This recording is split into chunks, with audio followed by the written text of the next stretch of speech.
Back with us here, ladies and gentlemen, sa Maynilad stat line right now from Mosi Ravenna.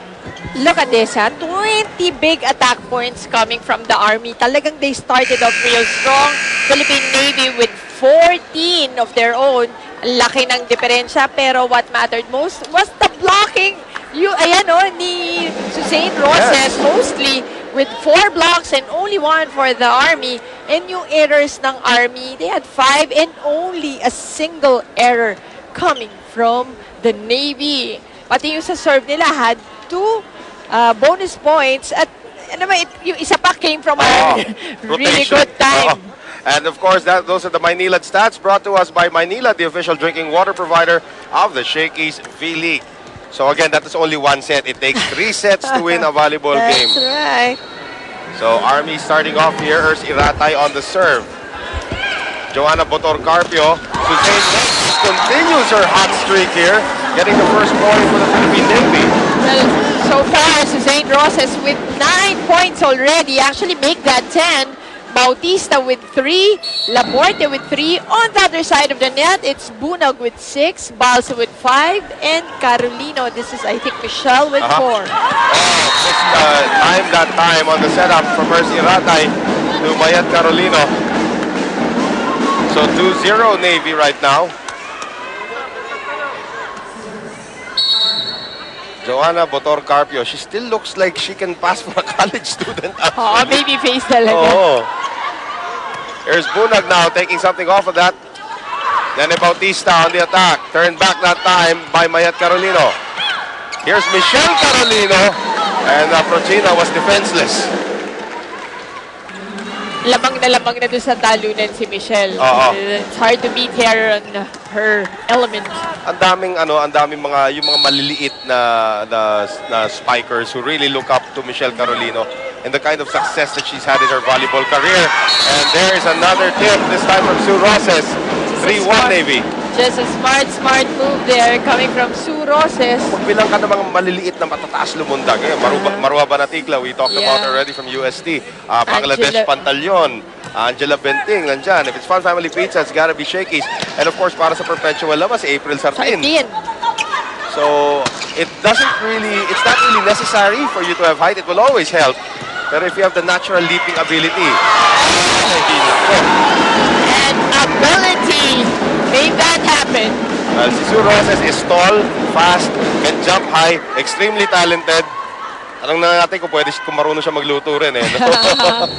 And ito naman that time, it was Nene Bautista that hit. King Balse has to be productive here on offense. Bunag keeps it alive. Here's Michelle Carolino. And that passed through the blockers of the Philippine Navy. Right, so the score now is Navy 4, Carolino 2. Michelle is the only one who has scored here so far. And now she's in the back line, she's serving. So the front line will have Balse, Mayat Carolino, and Joan Bunag.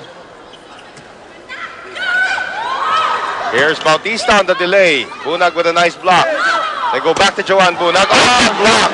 You know, she reminds me so much, and I'm sure baliktad, should be the other way around. Jacqueline Alarca, yung mga abilities, ano?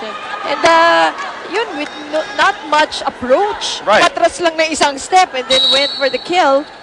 And usually, you know, when you see Rachel Andakis on a team, she'll wear jersey number 3. This time, 13 ka. May mas senior sa'yo ngayon. That's right. Yun naman ang maganda seniority. And in volleyball, I could say, kahit ako, we're really big on that. Yes. And I'm sure that is a tradition. So Rachel Andakis has to wear 13 ngayon. It's probably the first time we've not seen Dakis wear number 3. She's on the bench, of course, right now. Combination play now. Carolino. Bunag back that time by Prochina. And again, the defense. Oh, the defense. Oh, alam mo yung effort para tumalon si Mayi. Look at that. Just alam mo naman mag-host kahit ako. Mamaya-maya yung Mosi Ravenna, makita na natin naglalaro ulit dito. Pero na-encourage nga ako. Nakita ko tumahan. Fit ka pa naman Pwede pa naman You can teach these kids that they were do. Joan Bunag gets the cross-court hit. Dapat i-revive natin yung mga yan, si Mosi Ravenna. Si Ivy, pwede. Pasok si Ivy Remulla, Ann Remulla. Di ba, bigyan natin ng wig si Ian Laurel. Uy, kailangan nyo na setter, ha? Huwag na yun, dito lang yung katabi mo. Ay, may maan panganiban pa tayo. Ay, oo, ayan. May Denise Tan pa. Mas fresh legs. Oo. Eto ngayon, si Cruzada. Cecil. Patricia. Free ball, let's see. Yep, Patricia. Ang daming nakukuha free balls ng Navy since the first And that time, Patricia Shatan Torres cannot get to that one. The point is awarded to Navy again. And a check ball called. Tina Salak will now arrest the height problem here by coming in for her Siratay. Mukhang lalabanan din sa depensa ng Army this time by Salak, putting in Tina Salak. Salak is a pretty good blocker actually. Well, it's not really hard for her because she's a tall setter. Right. And yun ang maganda advantage right away if you have a tall setter. Walang buta sa block. And they have to go over the block this time as Michelle Carolino gives up the free ball. Here's Carpio attacking. Nagulat na si Mick. Ano yan? Una, good miss. Ang niya kay Joan, eh? Right. Yung bago pa man si Jen Ferrer, meron ng John motor. Right. 8-4 right now. So far, so good for the Philippine Navy. Our game this Thursday on the National Broadcasting Network. Ateneo taking on a Perpetual as we send it over now to Mount Panganiban.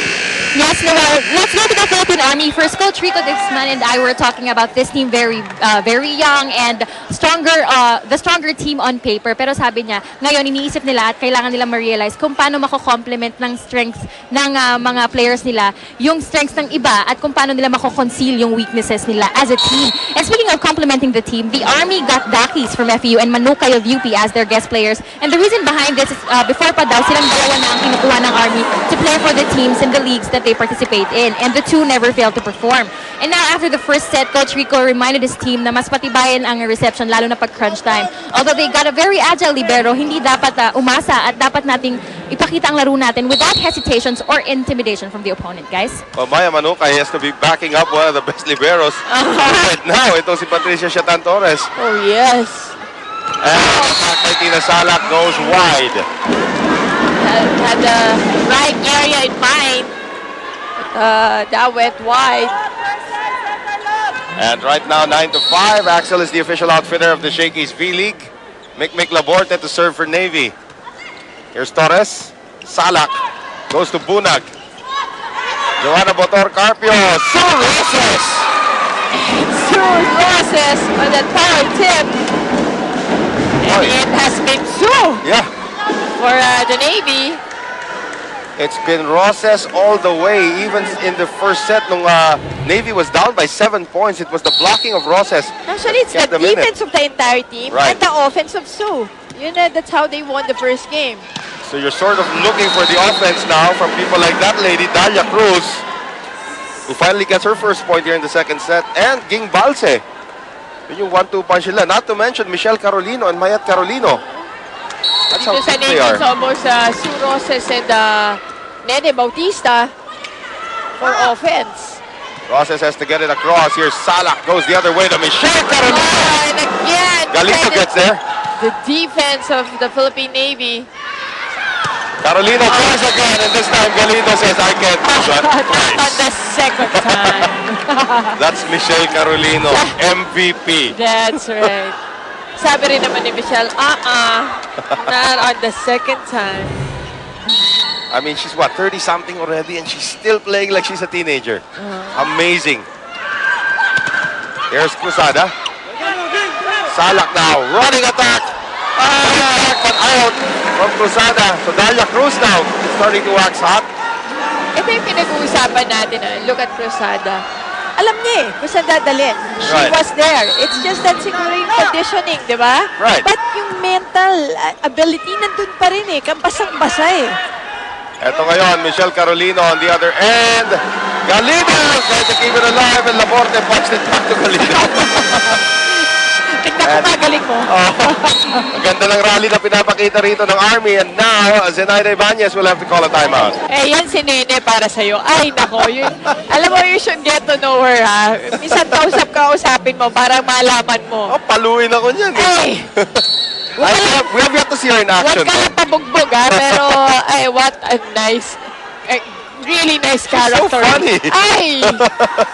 Hilarious. Here's Carpio now, going to Roses. Going slam by Tina Salak. Ang laban ko kay Barry yan, ha? Lumelevel yan kay Barry. Sabi ko sa'yo. Tina Salak on that block now ties the score up at 10. And if it's Fun Family Pizza, it's gotta be Shakey's. Bunag, Galido. Here's Cruzada. Earned back there by Dalia Cruz. Oh, again, save ball. Oh, Salak tried to pull a fast one there. Sue Roses. Beach volleyball. Naku, punch. Yan ang nasaan ang zone 1 defenders nyo. Ayan na, kitang-kita niya kung Anim mo, nawala. nandun lahat. Ha? Anim nasa harap lahat. Sinong dapat doon?